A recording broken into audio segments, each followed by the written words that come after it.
Hey guys, it's Dr. Anderson at Life Centers Chiropractic in Missouri City, and today we're continuing along our sleep journey. So in this video I want to talk to you about light.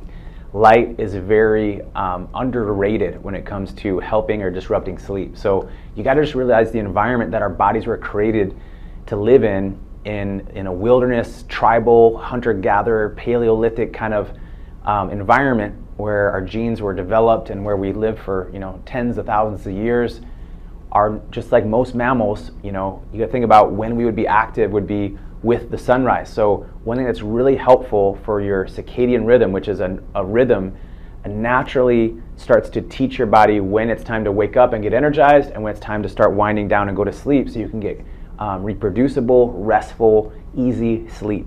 It's really important to balance your circadian rhythm. So light is a big part of that. One thing you want to do in the morning, actually to set you up for success at night, that's helpful, is get out in the morning with the sunrise, just like you normally would in nature. When the sun comes up, you wake up, you would start your day, you would do all the hunter gathering, water, travel, all the things that you need sunlight for. And then when the light goes down, you would start to get a fire and get the tribe together and eat and get in safety and security and get in shelter from the weather, the elements, from animals, and that's when you would start winding down for sleep. So to start triggering that healthy, normal circadian cycle, that's going to trigger your nerve system to do the heavy lifting for you.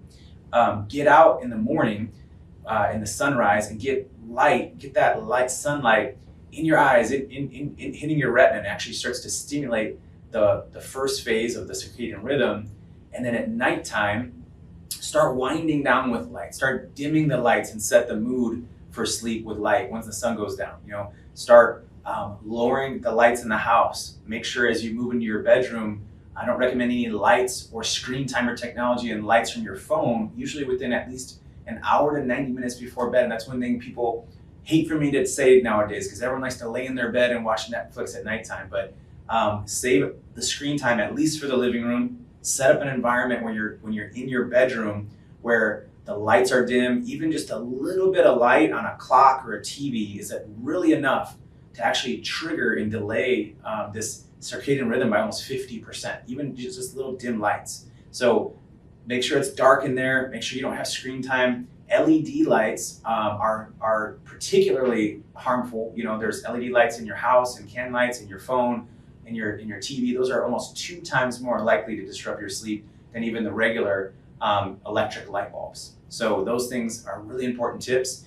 And then as a side note, when it comes to screen time, especially if it's social media or playing games on your phone, there's a whole nother side effect there where it starts triggering this dopamine response and even dopamine trigger and dopamine addiction pathways in your brain, which is also triggering a stress, anxious state in your nerve system and your brain centers.